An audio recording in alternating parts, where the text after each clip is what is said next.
हम गुंजन चौधरी मैथिली गुंजन चैनल पर समस्त मिथिलावासी के प्रणाम करै छी।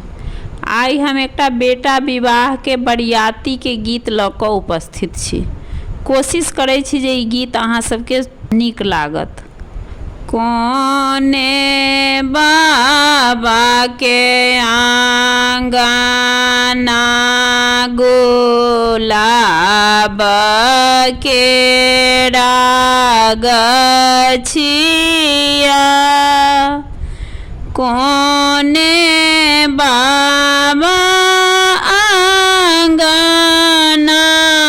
आना रहे, कोने बाबा के आंगना गुलाब के गछिया, कोने बाबा आंगना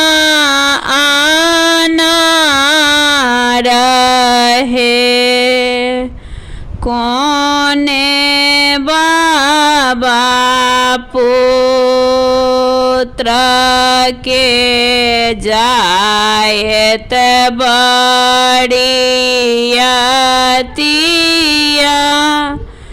कोने देश जायत बरियात है, फलना बाबा आंगना गुलाब के गछिया, फलना बाबा आंगना आना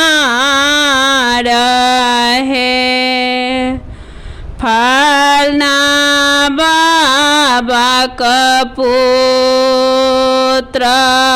का जायत बरियातिया,